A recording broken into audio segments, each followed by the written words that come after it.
The following is a Goulash Media production. goulashmedia.net. Welcome to the System is Down.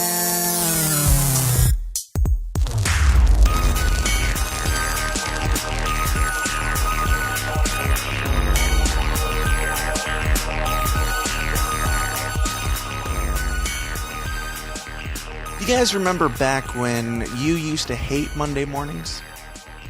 Yeah, that was back before you discovered this show. You see, I do this show for you guys, because I know that you're probably listening to this on your commute back into the weekly grind, and just want you to start your week out right with some uncomfortable conversations. You're welcome. What's up, Downers? Welcome back to the least comfortable show on the web. The System is Down. My name is Dan Smots, and this is the place where we talk about all the uncomfortable topics like conspiracies, politics, and yes, religion. And if you're new here, I would highly recommend you go find the person who invited you and give them a firm but friendly slap on the behind, because today I talked to Alex Jones's ex-wife. That's right.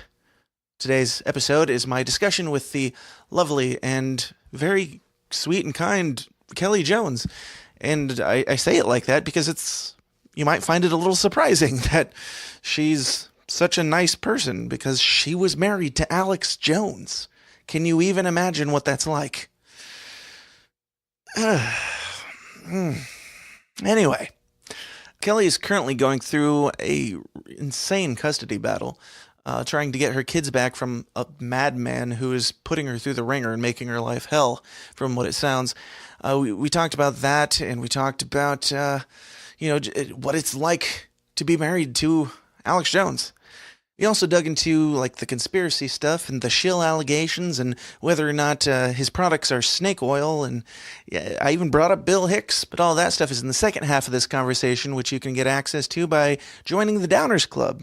The Downers Club is our patron program. It is what helps keep the lights on and helps keep the show getting bigger and better and getting more awesome, amazing guests like Kelly Jones. And you can sign up for that for less than a cup of coffee a month by going to tsidpod.com/support, and in return, you get multiple bonus episodes of this show every single week, and access to the exclusive Downers Club Facebook group, and just a whole bunch of fun stuff. So, once again, go to tsidpod.com/support and hear the rest of this interview with Kelly Jones now.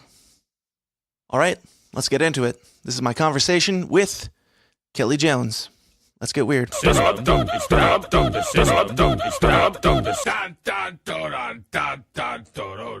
My guest today is family court justice activist, journalist of CustodyWars.com, and ex-wife of a notorious madman, Kelly Jones. How are you doing? Hey, Dan, I'm doing okay. How are you today? As I told you beforehand, our podcast we focus on all the uncomfortable topics that most people don't like to talk about, like conspiracies, politics, and religion. And who better to have on than the ex-wife of Alex Jones to talk about all three of those things? I think that you fit pretty well into those. So just give me a little background on you. I always like to get people's backgrounds and their kind of upbringing to see, if that plays into where they are in today, and if it does or not, it doesn't matter. But give me some background of your upbringing. Well, we're coming off of Mother's Day, and that's a good question to ask, right? Because, you're looking at social media, and one of the things that these hashtags that trend was things I got from my mother. And I just had one word to say about that, is that I got grit. I was raised to be a person who was independent and a thinking person. And I have always had a heart for activism. So I have found myself in the situation that I'm in, which is really, people like to think of me as Alex Jones's ex-wife. And I talk about that a lot, but really what I'm trying to do is to bring the story of what happened to me as an example of what happens to so many in family court forward. And so my upbringing had a lot to do with that. I was raised by, my parents were involved in, maybe had different politics that I have now, but they're relatively political people. I actually grew up In Austin, I'm one of the firstborn, like the only Austin originals left, or one of the few. But shortly, when I was around like 9 years old, I moved to Europe. So I grew up in Europe. I've traveled a lot in my life, and I've been exposed to a lot of different cultures and people. And I think I just have had kind of a unique, obviously, experience, but bringing it back to the fact that where I'm at now, that was so long ago, right? I just think of myself as a mom. Like, you become this adult person. And as a mom, I find myself here today, unfortunately, still battling for my children, even after a jury verdict in family court. So the convictions that I have that come from this upbringing of sort of activism and political interest surround this core issue of family court corruption. And the real tragedy is that the family court system is sorely, sorely broken, and it involves sort of a series of referrals or possible conflicts of interest often that lead to great bias in family cases, which is done at great expense to parents and ends up breaking relationships, which is really what happened in my case. Sure. Absolutely. Did you, before this, this falling out with Alex, did you do activism work in this area before that, or did this kind of jumpstart it for you? Well, I think, I mean, my background is, again, pretty unique. Like, I was definitely in college, your typical kind of college involved activist. It was a long time ago. It was when the Gulf War was going on. And so I was protesting during that. But when I graduated from college, shortly after I graduated, I moved back to Europe for a while, and I worked in film and casting. But when I came back to the States, I actually got a job working for PETA, of all things. And that's where I really got my true exposure to how people can do simple actions or take specific examples and really generate a lot of media interest around it. So back then we didn't have social media, we didn't have the internet, so everything was mainstream media. So you do sort of a grassroots media action, like hold a protest or do a banner hang, or even just go talk to students or something like that, and it would generate a lot of press. And so that's the background that I brought actually when I met Alex. So I had returned to Austin, and I was working for the TV studio where I actually met Alex. I think I worked there after I met him, but I was eventually hired by them. And he said, leave all that and come to work for me. And I think he had like 1 hour a night on KJFK, a little affiliate on like Sunday or something, and was working, I think, still in his dad's dental office maybe, or I don't recall exactly what he was doing at that time that I met him. But at the very beginning of our relationship, we were just living together and doing this business, I guess, out of a tiny, little home in South Austin. And I did use the skills that I had to help Alex get a lot of publicity at the beginning. And he was a very different guy back then too, Sure. Were you still, I have to ask, were you still involved with the PETA stuff when you met him? Because, I mean, you got to see like kind of the irony in caveman Alex getting involved with somebody in PETA. Well, I mean, no, I absolutely wasn't. I had left PETA and I had returned to Austin. I left PETA really actually pretty disgusted with it, because over the course of time, I really began to appreciate that it felt like really like a cult, right? Like it was really weird. And that the things that I understood, like I love animals, we all love animals, right? And I was not a vegan before I moved up to work for PETA. I was a vegetarian. I've been a vegetarian like most of my life. I just really don't like to eat meat or whatever. I eat some now, but when I was working for them, I sort of like morphed into this job where I was the girl who could, I guess, get things done for them. So I was the girl who, put a pie in the face of Oscar de la Renta. I was the girl who threw a raccoon on the plate of Anna Wintour, which, they acted as if these were like independent acts, but they totally sent me there to do that. Right. And I really didn't like it. I was really uncomfortable confronting people in that way. And it really actually bothered me. And I was like, I don't want to do this anymore. And they're like, well, because I could, I guess, accomplish these feats, whatever they were, which in this day and age, obviously you couldn't do. It's almost like, what are you setting somebody up to go harass somebody or something, right? Right. But I just was disgusted by the time I left there. And in fact, just one of the things that really bothered me the most was I had uh, good friend there, and she had this dog that she got, and the dog was like scared when he saw her, so he would like pee on the floor, which is just sad. It was like a really traumatized dog, Mhm. and they put him down. Like they kill healthy animals. They're anti-human and anti-animal. So they follow the philosophy of this guy Peter Singer, which you don't know until you're like in it, and you're like, what? And apparently, this guy is somebody who doesn't even think that disabled humans have value. So it's very disturbing. I got out of there pretty much as quickly as I could. Yeah. And I moved back to Austin at the same time. Around that time, my best friend was in hospice. So I came back to be there for that. And that's when I met Alex. Mhm. Sure. So, what was kind of your role? What was your family dynamic with Alex in the early years, possibly even before you had kids? You guys, you worked together in the business sense too, right? Well, I mean, pretty much the second I said, okay, I'll leave my job and work for you, I was just like pretty much in a house by myself all the time with Alex or Mhm. alone working. Like I worked, 10 to 12, 15 hours a day sometimes. I was his producer. I was his publicist. I was his mail order fulfiller. I was his phone answer. I was, at the beginning, I did everything because we didn't have a staff. Over time, we would get a staff, but I pretty much was just always working, and it was not a very happy existence, actually. And I was really not happy even at that juncture in our relationship. But I was pretty much isolated from, my older friends and family. My best friend had just passed away. Mhm. And so I was just in this weird, really not good situation. And I guess I felt pretty trapped, but I did it, I stayed there. Sure. And I've heard you talk on other podcasts and other interviews, and you talk about, I mean, it comes as no surprise that um, you feel like Alex Jones had some sort of, mental issues and anger and aggression, obviously. What was there a point where that started to be more obvious, or was he just kind of always that way?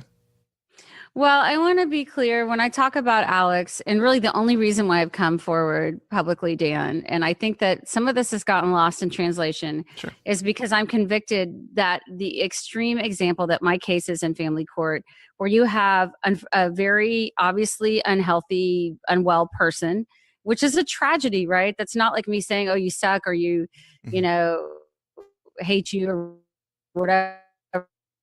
It's a really sad situation. It's a mean situation. It's not like it's a nice, but um, I have really come forward about Alex because I want people to understand that in my case, and what happens in custody cases, and especially in high dollar custody cases, is that experts, they're called experts. I think they'd be better referred to as junk service providers, come into the mix and are at great expense hired to come between you and your ex or your Hmm. divorcing spouse and determine who's the better parent or who's a good parent or if you're good at all or whatever. And so this is it's pretty shocking for people to hopefully understand. Maybe they can understand through your show, Dan, that in my case, all of the concern was focused on me when I said, this guy has done these horrible things to me in our relationship, and I'm just trying to get out. And I was gaslit, which means they tell you that you're crazy or they treat you as if you're crazy when you're not. I was victim shamed. In this era of Me Too, I don't think that would necessarily happen in the same way that it did back then. Although I do know it's presently happening to other people with the same experts who still walk the street in Austin, Texas, unbelievably, because they're really, truly corrupt. There are experts in my case who have admitted receiving kickback payments from other experts they've referred. Really? There's experts who have told supervisors on my case they didn't want me to get my kids back because then I wouldn't have any money. But all of these people had no concern about Alex Jones. I mean, really. And the things that have come out publicly, I just use this as an example. In the past month, Alex was on the air drunk and raging, screaming, F Trump, F Yep. this, F that, right? Simultaneously talking about shoving things up people's bodies, Hmm. talking about actual sex acts while my child was in the studio, Really? while my son was in the studio. And I believe with all my heart that Alex was completely wasted that night. You can see him shoving furniture and engaging in rage. And he drove my child, my son, up to the studio in that state and engaged in that behavior in front of him. Gotcha. And nobody cares. That's all. I guess just no problem. No, it's a huge problem. My children have been left in a horrible situation by a grossly negligent judge who's superseded the jury's decision with great bias to leave them in this. And now Alex has filed to sue again for child custody. Alex, you asked me a question, Dan, and I kind of wandered off, right? That's all right. To help people understand how this situation is crazy, right? It's crazy to think that all the focus was on me and not on him, right? Right. And I have a lawsuit, Dan, out there for defamation. And I'm not talking just the defamation he did on YouTube. I'm talking the defamation he did of me to my children, which is disgusting and horrific. And it's called parental alienation. And there's so much evidence that that type of severe psychological abuse was engaged in. I'm talking defamation to the school, to these experts. I mean, a course of conduct with highly paid, like his employees involving themselves is horrific. Absolutely. So, well, thanks for your empathy. I see. I mean, Alex Jones has become, everybody sees this guy. They see him on TV, on the internet and everything. They see him as like a caricature of like conspiracy people. And he's like this crazy, funny guy who, blows his lid every now and then. And it's a laughable thing. But, you think about, nobody really thinks about, even when he brings them on the air, nobody really thinks about Alex Jones as a dad, as a mentor to these kids. And it's just a sad thing to, take this crazy fireball and think he's raising your children. That's horrifying. Well, all kids deserve and need a father. And it's my strongest hope for him to be involved in their life. Unfortunately, the way he's involved now is very toxic and it's terrible. My children really are in a bad situation. My hope and my request to the jury was for an injunctive period of time for him to seek assistance, to learn how to not be an alienator, and I didn't indicate it there, but I mean, it's pretty obvious. I think it's pretty evident. My feelings are, my impression are, my impressions are, my belief is that he's just really descended in the past even half year into like and longer, but particularly recently into an incredibly alcoholic state. And it's a horrific thing. Alcoholism is a horrible disease. God bless those people who have it. There's help out there to be sought, but you have to admit you have a problem. Right. And to think that, this is evident to me. I don't know if it is to you, Dan, when I'm seeing him like on the air slurring his words and unable to talk. And my experience of him, of course, is anchor, right? Like, well, and he's like toasting alcohol on the show and stuff, like bragging about being able to drink a whole bottle of Jack Daniels at a time or getting wasted with Joe Rogan. I mean, these things are, he's doing it, right? Right. So it's a sad situation. I think one of the things I really feel like in our relationship, and I want to come back to the conspiracy thing you said too, because I want to tell people a little bit about my politics, because I think people are a little bit like off, don't really understand where I'm coming from. And I get that. Right. But at the beginning of our relationship, I mean, one of the things that came out, and it's been reported on, so I can say it, is that Alex has narcissistic personality disorder, right? That's a pretty serious diagnosis. It has to do with being unable to have empathy. Everything is about self, but it comes from a really broken place. So it's really sad. I think one of the things I struggle with the most actually is having too much empathy for Alex. And because I also see what my kids are going through and how that's hurt them actually so much psychologically, which is really hard to be around. It's really hard to be around. And they're still beautiful, wonderful, genius kids, but they have had a lot of trauma in their life from this system and from what they've been put through by the experts and by Alex and his emissaries and entourage and all that.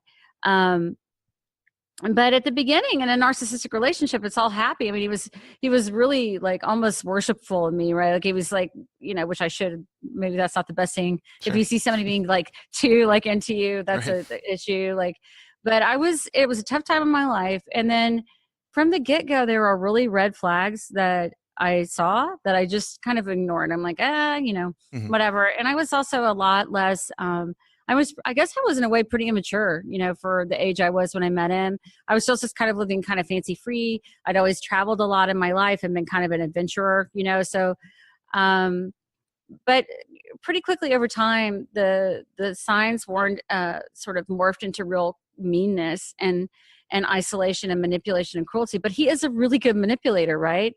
Like he's able to convince a lot of people of a lot of crazy things. Oh yeah, So clearly. that's how a gaslighter works. They work on your own perception of self, right? So I really started doubting myself.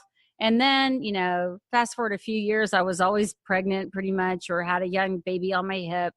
And, 4 or 5 years into the relationship, I really had lost completely like this independent kind of world traveling person that I was. When I was with Alex, we never flew one time in an airplane, not once. And I was with him for 15 years, except we did go to the California thing. But once we were married with kids for 12 years, never flew in an airplane. It was really like, the more I really think about it, and I'm still actually trying to leave it, Dan, because my everyday life, I wish people, I can't show people what I'm working on, but I was tied up in court. Every day I have paperwork to do and filings to deal with and going through, and I'm rereading all this stuff, which is horribly traumatizing. It's very hard.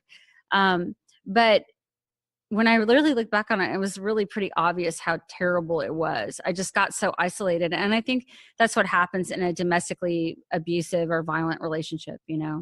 So, but what I was going to say at the beginning, he was pretty involved with the birth of my first child. He was around some, he wasn't involved like most parents would be, like getting up in the night. I don't think he ever really did that ever, even once, or changing diapers, but he was trying to play the family man a little bit. My second child came a little bit less. And then fast forward, about the time of her birth or shortly after is I think when he really started drinking again. He started getting a lot more famous. And it was just by the time my third child was born, he just was gone. He was gone all the time. And so that's the story. Yeah. So what was the final straw? At what point did you decide that you've had enough? Well, I tried to leave him many times. In fact, I actually filed for divorce, I think, for the first time in 2005. I was really isolated, and I was also, I contend that I was pretty much brainwashed. He's a cultist. I feel like one of the things he always did talk about back then was CPS. And he said, if I ever tried to leave him, that CPS would take the children and I'd never see them again, which is interesting that he knew this information, because I didn't even know that you could actually lose your kids. Like, I didn't have any reference for that. Why was he saying? What was his reasoning for thinking that the children would get taken away if you left him? That the whole world's against us, just that if you tell people, like if I went to a battered women's shelter, or if I went to seek help, and I'm not alleging a ton of physical violence, but there was some, most of the abuse was other kinds of abuse, like the Me Too and the psychological abuse. But, just basically that the whole world was against us, and, me and you against the world. And if you leave, they'll all come and get the kids or something like that, which sounds kind of ridiculous, but I don't know. He says a lot of ridiculous things, so it's not that unbelievable. it's having experienced like a relationship where you're really gaslit and emotionally abused. It's really hard to explain to people how somebody with like, an educated background or a normal person can find themselves in that, but it does happen. So. Hey, Dan Smots here. I'm taking a second to interrupt myself talking to talk about myself because, I don't get paid a penny for the hours and hours that I put into creating this show for you guys in your greedy little ears, and I've got a family to feed. To make that happen, I run my own media business called Goulash Media.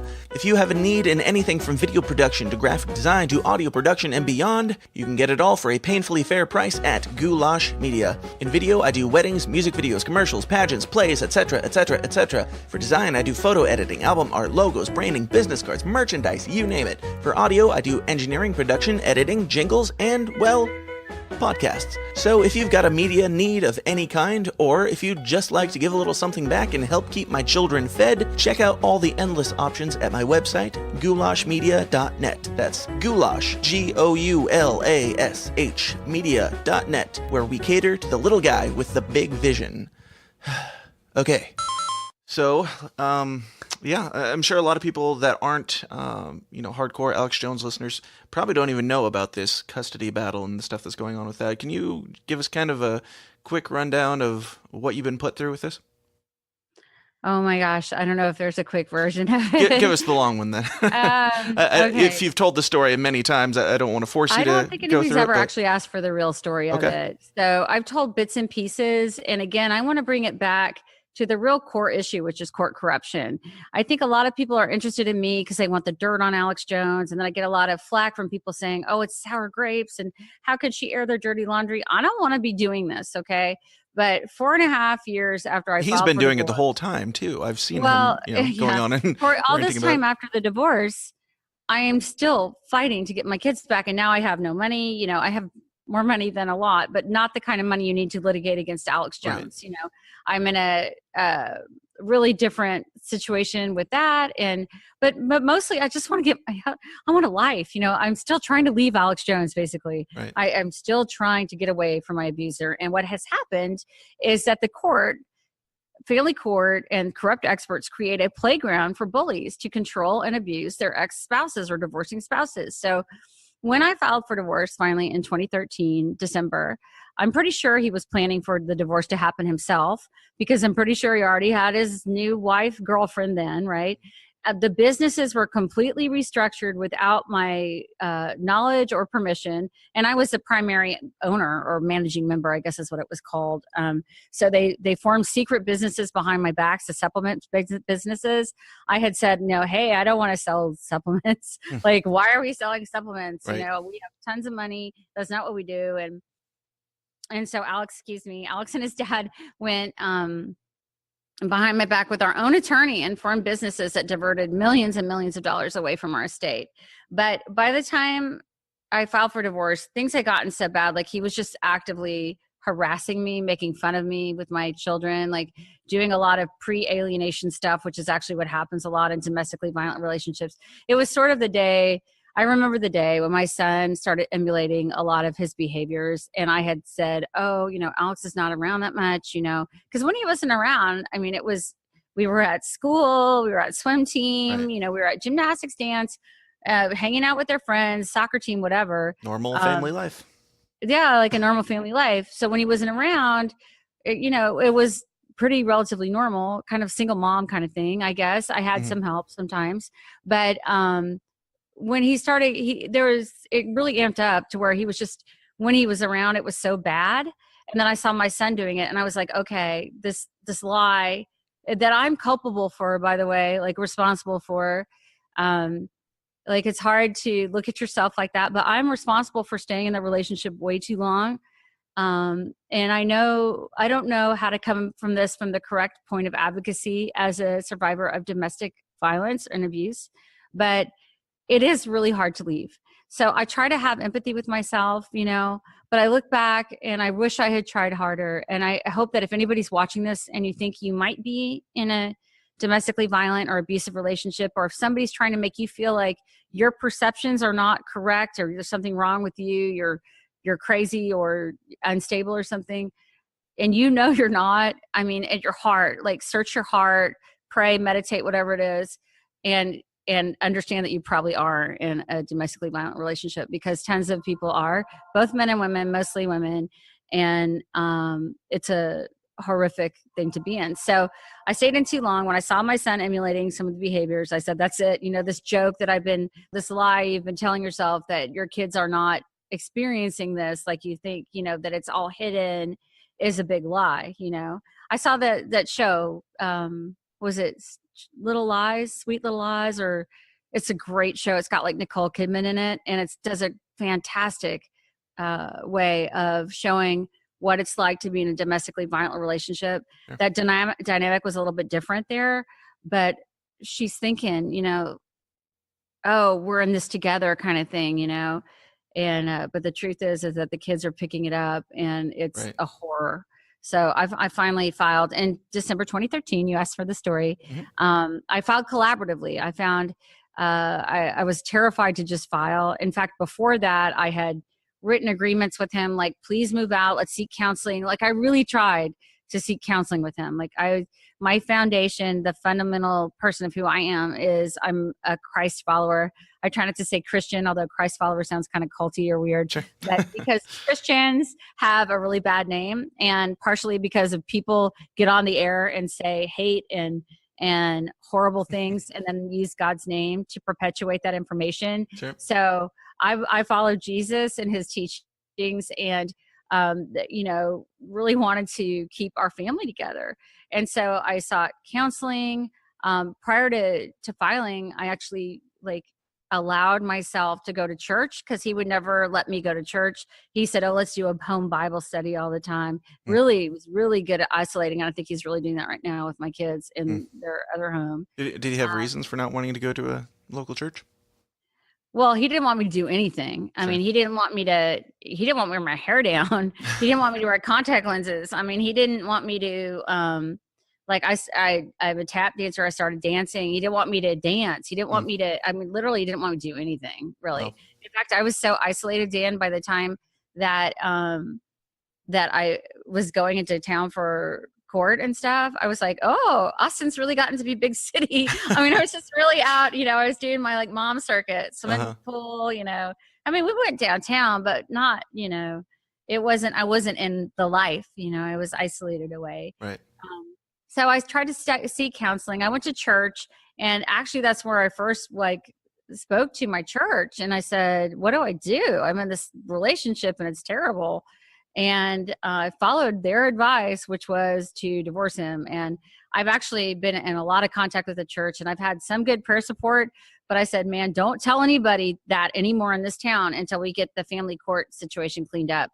Because what happened was, in the collaborative process, which is how I filed, which is a mediation style process where you try to come to agreements and work it out. Alex broke every agreement. He was coming in the home and harassing me when he wasn't supposed to be there. He took my dog. He took my, artwork. He was he was engaging with me in a bizarre way in front of the children still.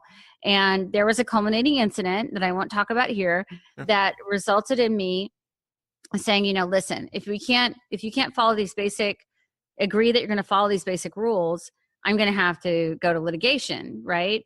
And he laughed at me and rocked back and showed me his teeth. And I filed for a divorce and went into litigation. And at that time, I was still homeschooling my kids 5-6 hours a day. I was a homeschool mom, part-time. We did a partnership school. Homeschooling was his idea, right? My kids at that point watched no TV basically at all. They weren't they still had a relatively normal life, but it was very much I was always interacting with them basically. So I was always tied up with my kids doing stuff. It came to a mediated settlement agreement, a mediation. So we went into this mediation, and I had horrible, horrible, horrible advice. Actually, when I went into litigation, I was referred to an attorney who told me, give me all this dirt, anything you have on Alex. And I had a lot of dirt, right? But I just didn't want to do that. I was like, no, I'm not going to do that. And so I've looked back at that moment so many times in my life and thought, wow, if I had just done that, it would have been so different, right? Because I ended up losing my kids. I ended up losing all but some horribly disproportionate settlement that is just so absurdly disproportionate. I don't even know how to describe it, but I think my net worth now is probably maybe 1/100th of what his is or something like that. And I have no, and that's a guess, but I have no income, and it's hard for me to generate income. It's hard for me to even figure out AdSense or whatever for custody wars when I'm doing my legal stuff all day long. But I know, I come back to my faith. I believe that I've had to go for this for a reason. Because I believe that what happened to my kids and how I survived this and how I'm still here talking to you is I believe that it's going to matter, because my example is so extreme. I'm the one person of hundreds of thousands of people in America who lose their kids to family court injustice, who lost them to Alex Jones, who is notoriously out of control and just considered by many to be just a horrifically hateful and dangerous person. So I believe that my story can and will matter. And that's how come I'm still in it today, because I tell you what, and because of God, because without that, there's no way I would have survived what I went through. I went through degradation, false accusation, watching my children being medically and neglected and physically neglected and abandoned to bizarre situations and exposed to adult information and content I will not share with you here, and left with untreated broken bones and untreated pneumonia and things like that, that a parent can't even, you can't even express how awful it is to see that happening and to not be able to do anything about it. And how come I couldn't do something about it was because a horrible, irresponsible, malpracticing attorney recommended to me to get a guardian ad litem, which is supposed to represent the best interests of a child. And in this state, in this town, there are I can't tell you how many people I know who are in a horrible situation with a guardian ad litem or somebody that's acting in the guise of a guardian ad litem, because in Texas, they have no oversight. They have no standard course of conduct. The guardian in my case was so biased and so grossly negligent, it's indescribable, to the point that her negligence was traumatic to me. And what was happening, and get this, my son, I was going to say my kids, but it was really my son, was told to record me with a camera at all times. So I had a video camera or phone in my face at all times, and my kids were showing up upset and distressed and freaking out about the things that were going on. And I was terrified because he would come and it would look like it's me, right? Like my own child is doing this. But the most horrific thing is not what somebody could think about you. It's knowing that your child, my son, adored me. He loved me. My son and I were incredibly close. Alex didn't have anything to do with him. Knowing that child who's wanted his father's attention his whole life is now getting it because he's an agent to try and harm his mother. It is the sickest thing ever. And it was encouraged by this guardian. And the guardian has admitted that she committed perjury about lies about me that were not true, that she put in my that she gave to the psychiatric evaluator, whatever, that were in her recommendation report. I've had false CPS reports issued on me, lies, just flat out lies. Meanwhile, Alex had only wanted the kids less than standard possession, which is less than every other weekend. He got a 1-bedroom apartment. He didn't even I have 3 kids. Right. He got a 1-bedroom apartment. And yet this woman came in and she said, oh, how about 50-50 kids? She started presenting this concept to them. They had never spent any time with him at that juncture, anywhere close to even standard possession time, anywhere near that. They were probably excited to get to spend more time with Dad finally. Maybe, and maybe with, the suitcases of candy that the grandparents were bringing, and then the simultaneous overlay of the brainwashing and toxic messages they were relaying about me, that I caused the divorce, that I was basically, they made me behind everything. And then the experts that came in that were put on the case by that central first guardian, who then would later, there it goes again. So the experts that came into place that were put on by that guardian that kind of went down the line were handpicked by her, By the way, one of them received some suspicious $22,000 of payment from Alex for 2 months' work when he was charging $200 an hour to see my son maybe 4 times a month. I don't know what that is. I'm not alleging anything, but it seems very questionable. Right. So parental alienation is really what I've been outspoken about. It is a systematic brainwashing of one parent to turn the children against another parent. It happens all the time. People know this happens in divorce, right? But it's more than that. It's more toxic than that. It's everything that they do is a manipulation, either to show some deficiency of the parent or to feed them some sort of encrypted message within another, just discourse about, oh, well, we don't do that at our house, or removing photographs of the other parent, or just outright lying or saying horrible things.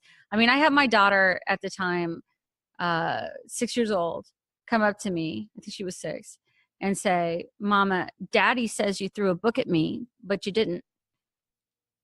And can you imagine that? And these are the things. So I went from being the soccer mom, swim team mom, by the way, his parents, oh, you're the Madonna, you're the best mother ever. Nobody's as good a mom as you. I mean, everybody, Thanksgiving, me with the turkey, waiting on everybody. It's really horrible, actually. It's really sad when I think about it, but it really actually gross. It's more gross to think about that, none of that matters in this case. Well, what is the reasoning? Like, how did he end up with the kids after all this? because the guardian was hostile to me. She's a biased, horrible guardian. And interestingly enough, her name is Allison Wilcox, by the way. If you're in Austin, Travis, or Hayes County and have had Allison Wilcox harm you in your case or act with gross negligence in your case, please contact me. You can reach me at media@custodywars.com. And that's just a little shout out to all the people there. Also, if you've had Alyssa Sherry on your case, please contact me. And so it's actually good that I'm doing that, Dan. You know why? Because I have actually joined with so many people across the country, but also in Texas who have had these same bad actors. So it's definitely not just me. There's people that act repeatedly with bias against people, and they're put in place by high dollar attorneys, the same high dollar attorney putting the same expert in place over and over again, giving them a job that, for instance, in my case, the subsequent case manager who presented herself to be a guardian, which she was not, required a $40,000 a month retainer. You do the math on that. A month. I mean, that's people's yearly, a lot of people's yearly or whatever. It's highly lucrative for them. They don't have any oversight. And this woman was just so biased. I mean, what she ignored is shocking. And Alex could do no wrong. He would send me horrible, hostile, paranoid texts. She got them, no problem. I would miss one of the phone calls that were set up, and I was like Satan. And he would get like 20 phone calls a month, and I would get like 3. And I wouldn't miss it anyhow, or I'd be late, and it'd be like, you weren't at the phone where your ex-husband wanted you to be. Basically, it's like she endorsed, encouraged my ex-husband to control me still, and encouraged my children to do that. Camera in my face against the law, intercepting documents that were from my attorney that were confidential. And the culminating incident, so after 10 months, it took about 10 months after her being on, and this whole time we had started, the kids were with me. I mean, my little girl was like frantic, did not want to go away. She'd never stay with her dad. And I mean, he's drinking and stuff, he's Alex, like he's always working and yelling. And I mean, there would be like, even the simplest things back then, like if I knew, like if you're planning a divorce too, by the way, if you want to feed your kids organic or low sugar, or if you think that they shouldn't watch scary movies on TV, just forget about that mattering in family court, because it doesn't. I mean, I was really a conservative lady, had been encouraged to be that, but really, I mean, I guess I adopted that, my kids max like PG, movies. They were watching R-rated horror films, all this crazy crap. I would be movies of them in the car, like banging their heads to heavy metal. Like my little 6-year-old, the nanny took a video, like got up in a bench, like a porch swing, and she said the F word, and she just said it like it was like how you say it. And she was 6 years old, and that child never heard that word from my household. And it was just like a horror. So this is all happening. I'm seeing my kids horribly traumatized, turn against me. I mean, my youngest particularly was still really connected with me and like wanted to be with me. And my son was mad at her about that. She showed up with huge bruises and scratches on her face. And he's like, I mean, how much older is he than her? He's like 7 years older than her. I mean, she's like a little kid. He's like a big guy. And the culmination of it was, so my kids were alienated, which is part of the reason why I talk out as well, because I didn't know what it was. Like I knew about it a little bit. I didn't research it like I should have. I didn't seek help for it from experts that are out there, experts like Dr. Childress or Amy Baker, that can really help parents navigate if you have alienated children, how to deal with them. Because, your it's something you don't think like, about until you're in it, until you're in the middle of it. Your kid that loves you, that you held the hand of. My son held my hand until he was 10 years old, which is kind of old, right? Like at swim team, he'd reach over and grab my hand and stuff. I remember it. My kids that like wanted to cuddle with me, or for me to read them books or watch movies with them, they're telling you, I hate you, I don't ever want to see you, like showing up from being gone for a week, not seeing you, and showing up telling you I hate you. It's like, man, I can't even tell you what that feels like. I know there's people watching this that know that what it feels like. It feels so scary, because you're trying to get your kids away from a horrible situation, and you know how much it's hurting them, and you cannot reach them. And it's also so scary that it makes you angry or terrified. Like I had, it creates anxiety. I have PTSD some, I'm a high functioning person, but I was in a violent, traumatic relationship. This whole situation of having my kids ripped out of my life. I don't know if that's really classified as PTSD, but what is it? It's a huge trauma. Losing a cow loses their calf and it's taken away. I mean, the cow mourns the calf. A cow like is freaking out trying to get your calf. I'm a human being that losing your children is an undescribably, horrifically traumatic thing, especially when they're going to what is a very dangerous and toxic situation. Right. I'm just going to say it here. I don't ever talk about it. Alex married a prostitute. He moved a prostitute, a hooker in with my kids while this was going on. And they didn't have any problem with that or what my kids were exposed to. But they were worried about me because I was worried about my kids. And so cut to the chase. I had a camera in my face the whole time. There was a night my kids had been gone the whole week with Alex. My son showed up saying he hated me. My youngest child had bee stings all on her feet and had been dosed with Benadryl, but left to school like that. And so had my middle child was on Benadryl. They were doing that a lot, just giving them Benadryl. Are you kidding me? Like my kids, these kids. I mean, not to mention, Dan, the loss of intellectualism, the loss of culture. Right. My son, my incredibly articulate son was the most exuberant, joyous kid out there. He's so angry and hateful now. Like he's just so angry and he's a teenager. Some of it, and everybody wants to say, oh, it's just a teenager. No, your kids. Like nobody's going to say, I'm so disconnected from the culture or world or whatever that I don't know when it's normal with my kids. I'm sorry. I've got a huge circle of friends with kids. I'm a normal person. I'm just like as normal as anybody, right? Nobody's completely normal. But he loves science. He was a swimmer. My gosh, my son swam, I think 8 or 9 years, and he was just ripped out of the water. Like they just stopped swimming. They stopped doing gymnastics. My daughter had broken the pool record. Like fastest kid in Lakeway, Texas in the pool, my daughter. Awesome. Like so good. And not even the biggest, but the fastest for her heat or whatever, her age, whatever it was. Right. And just taken out of everything. So one day they showed up from school. Rex was saying, I can say his name, I guess, because he's been on the air. I hate that, by the way. Right. He's not supposed to put him on the air. I disagree with it. And my son is really angry with me right now for me speaking up about him being in the public eye, but it's not a normal exposure. It's not like a YouTube channel of whatever. And I'm sorry, he needs to be able to formulate his own identity outside of all this. He's a kid. And just like you wouldn't want your son, maybe Dan, if you were a baker, a donut man, okay, you're not going to be at 15 years old, maybe in old time Europe or something, you'd be like, okay, you're done. You're 15. We're going to go down to the basement. It's 4 a.m. You're going to go make the donuts. That's who you are. You're a baker. How many stories have been written about this really? Like how many fairy tales have the central theme? Like, no, but I want to be an actor, or whatever it is. I don't want to be a baker. Like kids need to form who they are. Right. So, the kids showed up. Rex was very hostile, very alienated.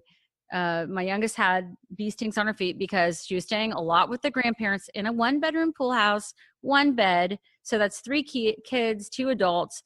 My young daughters were co-sleeping with their grandfather in this weird arrangement on a bench. I mean, these people, like Alex is a millionaire, right. I have a full house with 3 bedrooms, 1 for each child here, just crazy town. But they were on Benadryl and I had to take them to an appointment and there was just hysteria. Like, he was saying horrible things and it was making my daughter mad, my middle daughter. So she was like kicking his seat and then that would make the youngest one cry. So it's just kind of pandemonium and it's out of control. Like it was just like chaos and it was just like misery, discord, like just horrible, like very upset kids, very upsetting to a parent. Right. So we come home. I called the guardian. I said, look, Rex is really acting alienated. I called all these people to try to get help. Nobody would come and help. And Rex, while this is happening, is running around with the camera, right? Which is just like, I'm terrified. I'm having an anxious moment. My heart is beating. Why is my child doing this? And so then Alex called. And I mean, it was, he still just harasses me every day. Anyhow, pretty much. little hyperbolic, but close to it. Mhm. Alex Jones still harasses me. He has people follow me. He has cameras pointed into my property. I don't think anybody He would find that hard to believe, knowing Alex Jones. It's horrible. I mean, on Mother's Day, he was sending me like these bizarre texts about what vitamins I need to give our children and telling me how I need to work on the relationship with our son that he's withheld for 6 months from court-ordered visitation. Wow. But anyhow, all this stuff was going on in the house. There was a call, court-ordered call. My daughter was talking to Alex, and she started lying about what was happening. She said, and I was going to take my youngest child to urgent care, and my middle child was like, she's going to die. And it was just like hysteria. It was like, because they were having anxiety and they were very upset anyhow from, I guess, their weird life. These kids, like the trauma that these kids have been put through. I don't know how the people that have done this to children sleep at night. I don't know how they live with themselves. I don't know how Alex Jones's mom, Carol Jones, looks at herself in the mirror when she gets up in the morning, or his dad, David Jones, or his cousin, Buckley Hammond, or his cousins, Hester and Verna Hammond, or his aunt, Lil Hammond. All of you people, shame on you for what you've done to my kids, to Alex's and my kids. You know what you did. You are complicit and involved, and you are going to be seen for what you did, because what you did is a horror. You're monsters. All these people that think, they're just enablers. These are people that get millions of dollars from him, and they'll just like help him take kids. So they're all fully aware of the situation and what. Oh yeah, but now all of a sudden I'm like the worst person in the world to them, right? Of course. So what happened was, they were recording, and my daughter told Alex some lies, and I freaked out. I was like, "Why are you saying that? Why are you lying about me?" And I just had kind of like a parental meltdown that was maybe like one level, like not. It was pretty intense. I mean, I yelled at her. Not Alex Jones level, I assume. I don't think it was. It definitely wasn't Alex Jones. Not slamming your fist on desks or anything. No, absolutely not. But Alex was a destroyer of property. I'll tell you what, he's a scary guy. Mm-hmm. But anyhow, my son had it on iPad. Alex was waiting on the other side of my fence to receive the iPad. It was a total frame. It was totally framed. And the video was edited. The iPad has never been provided. It's just the shadiest thing. So then they're like, the Guardian's like, oh, you'll never see your kids again unless you leave town to Arizona to outpatient, not inpatient. Like, I'm not checking into the Looney Tune house. I'm just, not that that's bad. If you need inpatient, my heart goes out to you. Actually, that sounded terrible. And I think people need to normalize, mental illness, that right. Some people have mental illness, and it's not that they're bad for it. It's just that they have a sickness, right? But if their sickness is destructive to other people, that's when it's bad, if they won't seek help. Right. Like and the great tragedy of all of this is that Alex has serious, horrific problems that people are well aware of. And when the people that should have helped him, that could have cut to the chase and helped him get assistance, they did none of that for him. Nobody's helped him. He's been fed on by greedy attorneys who are amping up the conflict still as we speak, probably today writing something. Probably, I guarantee you they are. Mm-hmm. So anyhow, this Guardian's like, go to Arizona. Okay, that is, I think it's illegal. I know it's illegal for her to have my son record me in the house, mm-hmm. but I was desperate for my kids, and she was so a guardian has quasi-judiciary power, which means that they decide everything. It's their recommendation that the judge is going to follow. The judge is really going to listen to this person more than pursue any evidence, right? So I said, okay. And my own counsel, which I'll just talk about it. I guess I'm breaking privilege. Horrible malpractice. Let's just say, like, was really horrible to me. And so I went to Arizona. I went there to try to be compliant. And the second I left, my case was bifurcated, which means that it was split into money and kids, right? Custody and financial. Alex filed the second I was kicked out of town. He filed for sole managing conservator, and for me to never have any contact with the kids ever at all, except with his permission, which I don't know if you recall the press conference that he gave after the jury trial, where he said, I never filed to take my kids from my wife. If only she could get better, and all this stuff, right? I don't think I saw it. But yeah. I'm sorry to mock him like that. That's terrible. That's not Alex Jones, right? It's all right. That's like I mock him all the time, so you're welcome to. and Shrek or something. But anyhow, no, he filed over and over again to keep me from my kids, and has made my life a life of defending myself from horrible, malicious, vexatious litigation. But he filed for sole managing, and my business, our business, was valued to my exclusion, where they only talked to Alex and his dad. I mean, his dad had never worked for us until then. All of a sudden, his dad's working, get this big job, come in and restructure everything, whatever. Right. And I was so frantically just only concerned about getting my kids that I was very participatory in all the therapy that I had to go through. And actually, I found it very assistive. I mean, I was going through a horrible trauma. I would say that some of it was demeaning and definitely unnecessary, but I did learn a lot through the process. And ended up coincidentally being forced into over 800 hours of therapy, which is the equivalent of 40 years in 2 years, which I think is psychological torture, But anyhow, I was so focused on getting my kids back that the money thing went by the wayside. I lost almost everything in the business. And I accepted a mediated settlement agreement again, which was a step-up plan to 50-50 with my kids.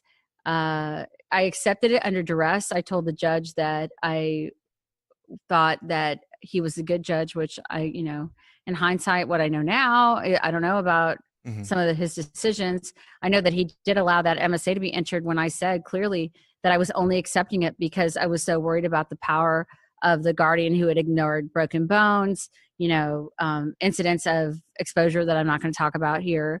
Had been so grossly negligent and was so biased against me that I felt like I would get a worse deal, like if it were up to her. So under duress, I accepted this MSA, which at the time, you're not going to believe the story is so crazy. I'm writing a book about it. And of course, I have a website, custodywars.com. I'm tweeting a lot right now. I'm at AlexJones_X. And, my purpose, again, is to try to show people how bad family court can be. But turns out that the attorney that I had at the time representing me, who solicited my business or tried to get my business to be my attorney, was secretly working on 2 cases as a partner with Alex's family attorney.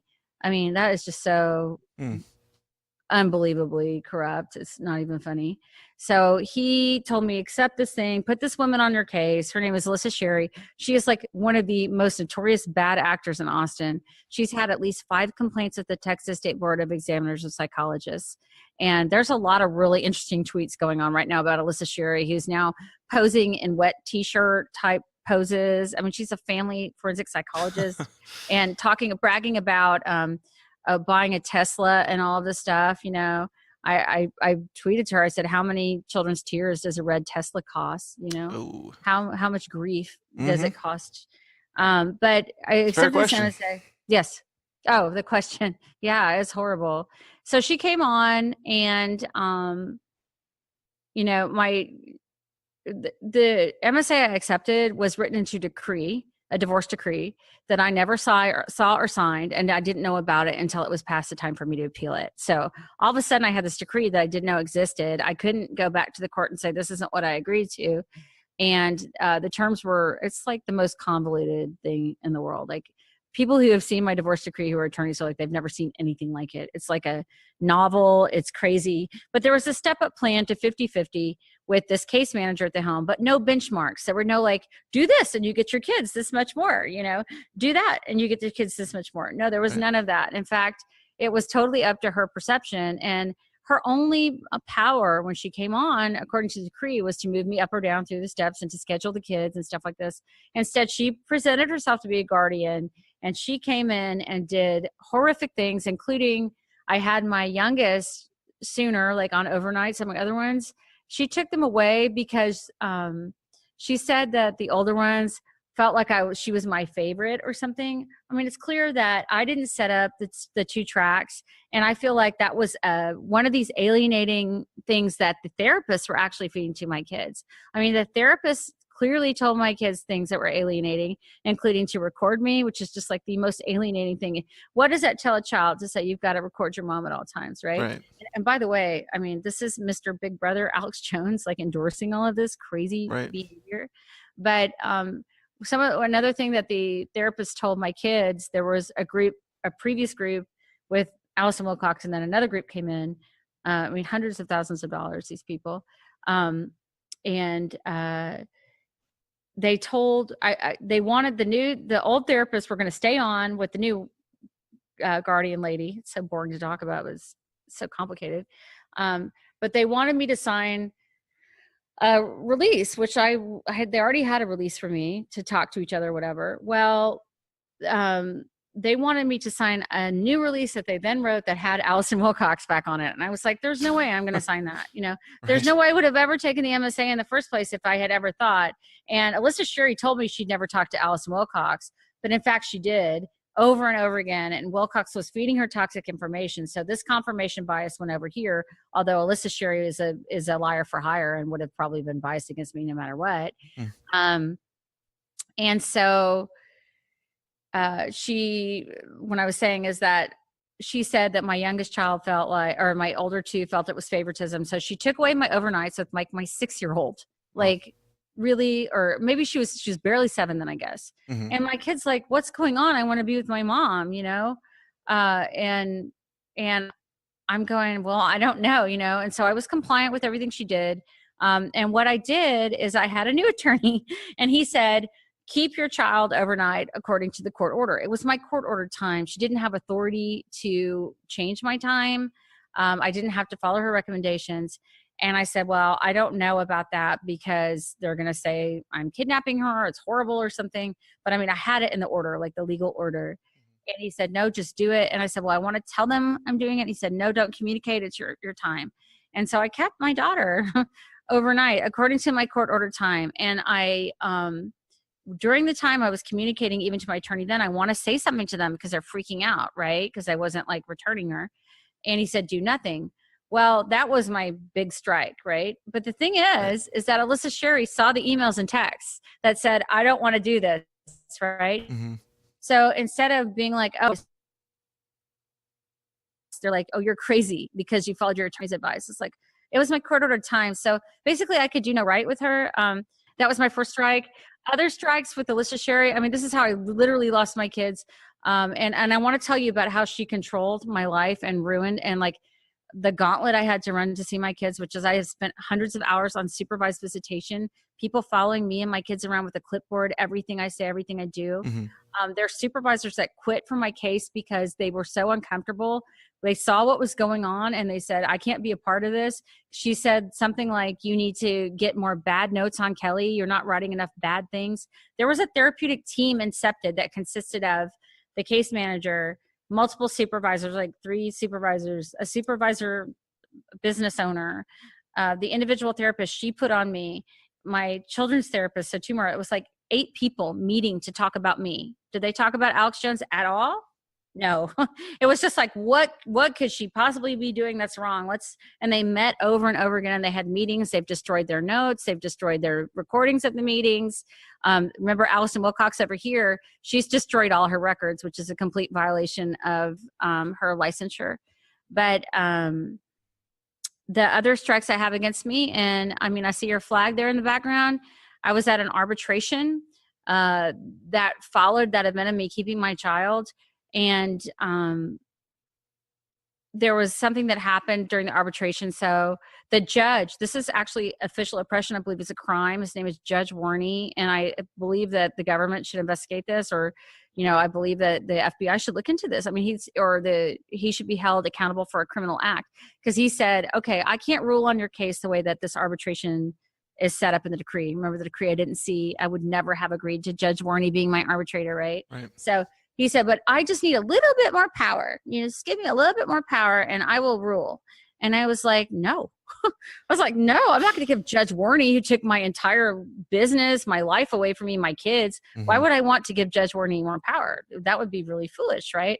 So I'm sitting here. I've got one of my expert consultants here and I've got my attorney here. And I'm telling my attorney, I'm like, no, don't give Judge Warney more power. Right. You can't really talk in legal proceedings. It's very like, and I always present well in court and have been really controlled and everything, but we're in a private arbitration. It's not even a court thing. By the way, when I was with Judge Warney previously, we weren't even in court.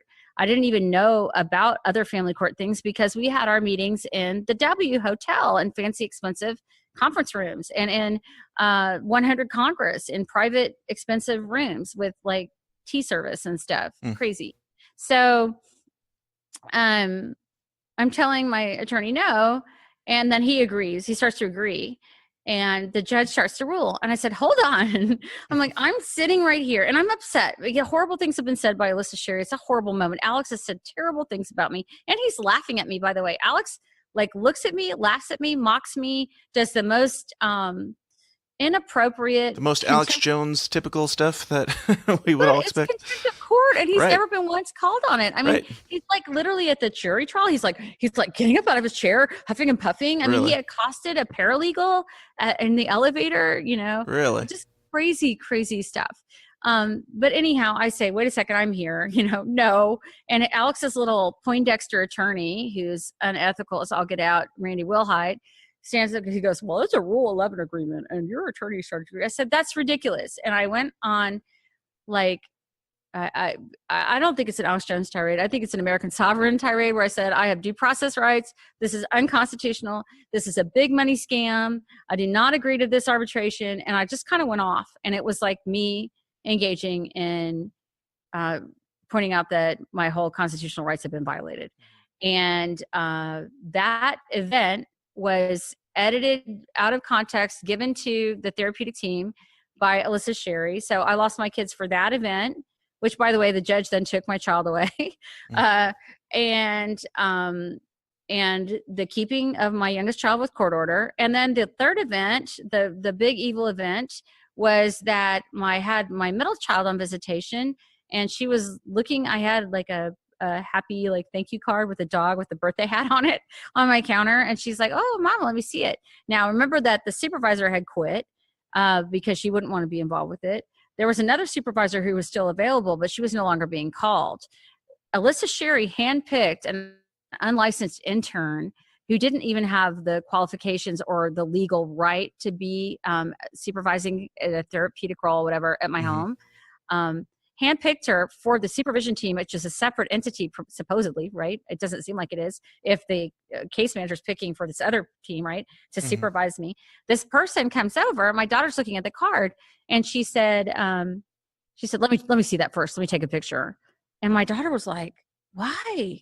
Like my, big blue green eyes. Why? Right. And, just this a little heart, and you're just going, oh my gosh, you just want to, it's infuriating, right? Like this stranger in your home making your child feel uncomfortable. I said, child, go out to the front yard, because my house is on a cliff. So I have my back is real separate from my front. We had a puppy. I was like, go play with the puppy. And so I went out on the back porch and I called somebody who had worked for me for many years. And I said, I need you to come over here and be a witness, because I don't trust what this woman's going to write. Right. And she came out while I was on the phone talking to my person, which is not her job. Her job is to watch me with my kid. My kid was in the front yard, not her position. She comes over and starts talking to me. I said, please do not speak to me. I'm on the phone trying to get a witness. I do not want to talk to you without a witness present. And she called Alyssa Sherry. The visit was canceled. And basically after that, I saw my kids. I don't know. I got to a point where I had them like 2 hours a week each. They had to drive to see me. My kids had to drive like an hour and a half each. They were all taken to each appointment. So my kids were basically living in a hot car in Texas to go to a supervised exchange where I was treated like, a prisoner to receive my child for 2 hours during rush hour traffic, where the only place to go was the mall, which it took 20 minutes to get to with the traffic. And my kids have been put through such rigors that, who would blame any kid just even for being like, man, I don't want to be involved with that anymore. I want to go do whatever. And that's morphed into go hang out on TV with Dad. Yeah. I want to go get a Gucci belt, Daddy. Buy it for me. Okay, honey. I need more donations to go buy. I'm sorry. I don't want to be rude, but my kids there's very poor choices being made about designer goods for a 13-year-old. Sure. That's all I have to say. So that's sort of the thing in the nutshell. I was going to talk a little bit about the rigors of it. And, I've kind of got my spiel down where I talk about this a lot. So I know my story and the facts pattern, but 40 years of therapy in 2 years, I was treated like everything about me was constantly on, being analyzed, and I was constantly having to show how proactive and how much I wanted to, be involved. And I have never been diagnosed with anything. I don't have borderline personality disorder. They all tried to say it, they've tried to say things like that I have Munchausen by proxy, because I believe that my child, when she has a broken toe and it gets a protective boot, should be able to wear it rather than being yelled at her father and told that she doesn't have a broken bone. Gosh. I believe that my child, when she has pneumonia, after Alex has had 2 family members die of untreated pneumonia, when Alyssa Sherry lied about speaking to the doctor and said that they don't need follow-up care or that they're being properly taken care of when they weren't, and it was my 2 children, but one of them was diagnosed with pneumonia. I believe that there's no way to describe what it's like to not be able to take care of your child when you really believe that they could be in deathly danger. And just to see my children, like on a weekend, I think I had them 6 hours total on a Saturday with the supervisor, right? I had them 2 hours each in different configurations. And I would have to drive from my home here to South Austin, which is, 40 minutes, 45 minutes in traffic, maybe an hour in traffic, both ways, to see them for 2 hours because they'd want to come home. They wanted to be at their house, and I do that. What is that? 6 times. Back and forth 6 times in one day with the supervisor in a hot car in Texas in 100-degree heat under a sign that Alex put up at the intersection that said, "You are the resistance." Gosh. Yep. So this is what I've been put through, but it's really not about me. It's about my kids. And like I said, I hope that you got some of the information about the corrupt actors and their power. I know of so many people right now in Austin, Texas, and in Texas actually, because Alyssa Sherry's had to branch out into smaller counties because I think she's been kind of found out to be a bad actor, or people know that people know she's a bad actor, so she's on the out list, but the other bad actors are still, doing their nasty deeds. This is interference with child custody for hire. It's a crime. I think a lot of people talk about it as child trafficking, which is maybe offensive to some people, but some kids I know their parents are left in with people that are molesting them. I mean, I'm sorry to say that. And I've seen the evidence, and it is a horror. These people that are doing it do it over and over again. And I believe that one person, Alyssa Sherry, is about to be, there's so many people that have joined together and there's just so outrage, why do I've made amazing connections with wonderful people through all this. And the thing is, like, I think all of us feel like as long as there's a monster on the street, and, everybody wants to say the monster's Alex Jones. I mean, Alex Jones is his own deal, right? But the monster is a person that gives Alex Jones a tool, in what should be a sheltered environment. So, yeah, that's pretty much my story. There's a lot more to it, but that's sort of the bones of it. And you're the one who got the most of it, I think. I hope it was what you wanted. Loved it. Yeah. And glad to be able to share it. Because, I mean, you said, I think it was during a break, but you said that, everybody wants to get the dirt on Alex Jones' story and everything. And it is out there, and we can dig into it a little bit. But, I mean, your story is, the important thing. The reason why people care about you is because of Alex Jones, but they need to see that Alex Jones is not only a real guy, but he's a guy who's, not the hero that he makes himself out to be, or the victim that he makes himself out to be. A guy who's embracing corrupt actors that he knows are corrupt in a system that he said is evil, and using it against his own children. I mean, what could be worse than that? A guy who says he's about the Constitution and due process and free speech. Alex has filed repeatedly to block my free speech. Repeatedly. I can't even tell you how many times. I'm in federal court right now on a civil liberties plea to the government. Please don't let this case in state court go forward. My civil liberties have been violated. They've been violated by Alex and the judge and all these people that have done these actions, but they've empowered him to do this, basically. So, Travis County is in a mess and we need some help. And I hope that people will care about my story. I hope they'll care about my friend Dawn's story. Dawn had the same judge, hasn't seen her kid in, I don't know, I think it's over a year, has been in litigation for something like 12 years. I hope they'll care about my friend Rachel. Rachel had the same judge.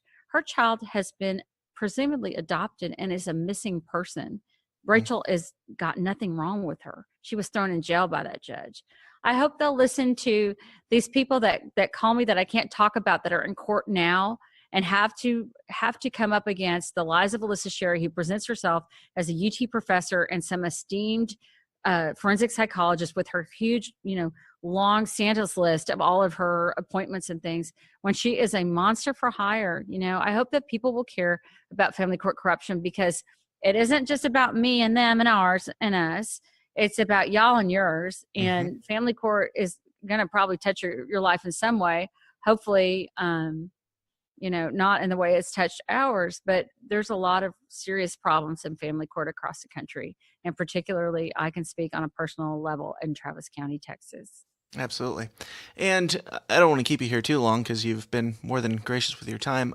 Would you mind recording just a short, maybe 15, 20-minute segment for our patrons afterwards? Sure. Okay. Well, that would be fantastic, and I'd really appreciate it. And I appreciate you so much for being here. I'm sure all my conspiracy listeners are yelling at me for, not getting down deep into the Alex Jones stuff like everybody else wants to. But once again, I want you to share what you have to share. Dan, I appreciate. I'm sorry I interrupted you because of the connection. I'm so sorry. I appreciate the opportunity so much, and I will get into the conspiracy thing. I want people to know that I am a pretty conservative lady at heart. I've reached out a lot to the left, and I found a lot of great support there because I need help. I need interest, and I'm really kind of like a moderate person. But the thing I believe in fundamentally, and I go back to this thing that I think I learned from Alex, is that classical liberal perspective. We are Americans with constitutional rights. That's the foundation of our country. I'm about freedom, privacy, autonomy, and all these things were taken by Alex Jones through family court. Right. So just tell me what you want for that 15-minute segment. I'll be available to you, Dan, to talk about conspiracy whenever you want. All right. Sounds great. Well, thank you so much for being here. Before we jump into the bonus, go ahead and tell everybody where they can find out all the information about you and your website and everything that you got going on. Yes, Dan, thank you so much. My website is custodywars.com. You can find me online at Twitter at AlexJones_X and at Kelly Jones on Facebook, or at Custody Hero, as much as Facebook is a questionable venue. Sure. I will say, if you're a family court victim, that's a great place to connect with other people. There's a huge community of family court victims. If you are questioning anything I've said or want more information about family court injustice, just come follow me and see it in my public page and see who's following my public page and what they're talking about. And please look at how this is a national crisis. Mm-hmm. Absolutely. Well, Kelly, thank you so much for being here. And if anybody out there has any way that they can pitch in and help Kelly in this situation, I would more than recommend it, because it's an uphill battle, it sounds like, and it's a scary one for sure. But Kelly, thank you so much for your time, and you're welcome here whenever you like. Thanks, Dan. I appreciate it. Hey guys, thanks for listening. I hope you enjoyed it as much as I did.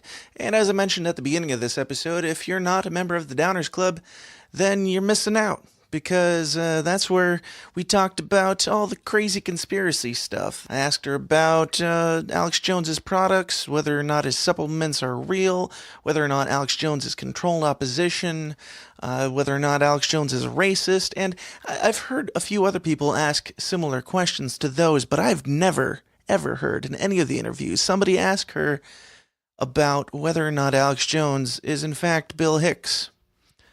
But you know me, when I say let's get weird, I mean let's get weird, and you gotta know I had to ask her about the Bill Hicks theory. If you're not familiar with it, it's weird. It's very bizarre. So we got into all that stuff in the bonus segment, and you can get access to that by going to tsidpod.com/support and joining the Downers Club.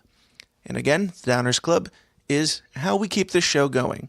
I cannot do this show if some of the financial expenses are not covered. And I mean, we don't make a lot. I don't pocket any of this money. It all goes back into making this show bigger and better and a more enjoyable viewing and listening experience for you guys. So you got nothing to lose here. You got everything to gain, because we do multiple bonus episodes every single week. You get access to our exclusive Facebook group. And at some levels, you get free merch and all sorts of other things. So again, go join the Downers Club at tsidpod.com/support and be a part of something bigger than yourself.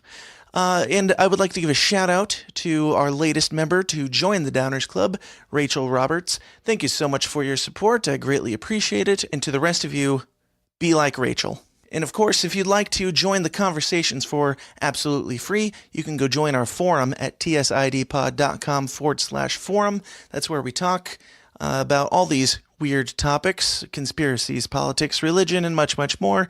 It's a group of strange, civil people who like to have disagreements, discussions, and just talk about all the crazy nonsense in the world. It is a very friendly environment, and it all exists deep inside of Facebook, which I know sounds wrong. Just sounds far-fetched to think that people are talking on Facebook and not shouting at each other, calling names. But they are. It's a great place to talk about these things. People who have weird beliefs similar to or the same or even different than your own. So go join that. tsidpod.com/forum, and all the links to all of this stuff are in the show notes and the show description and all that stuff. Also, this week, while you're scrolling through the interwebs and killing time, just take a minute to head over to iTunes and leave us a nice review and let people know what they're going to get in this show. If you like it, let them know. If you don't like it, I guess go ahead and let them know that too. Just be honest, it's fine. But yeah, do that and do all the stuff that millennials do by liking, sharing, subscribing, all that stuff on Facebook, Twitter, and YouTube. And most importantly, as always, please just go out and talk to somebody this week. Our goal here is to change the world by just having conversations with people that we disagree with and talking about uncomfortable topics and not being douchebags. I know it seems like a lot to ask, but try it. It's not that hard. So do that and tell somebody about the show. I love you guys. I really appreciate you supporting the show and just helping get the word out there. Even just listening for free. You taking joy in it brings me joy. And I've got a lot of great episodes for you in the works and a lot of big plans for you coming down the pipe. So won't you join me next week as we do this all over again? If you'll have me, I'll be right back here in your ears with some more uncomfortable conversations. Until then, ladies and gentlemen, question everything and stay uncomfortable. Thanks. This has been a Goulash Media production. goulashmedia.net. This concludes our broadcast day. Click.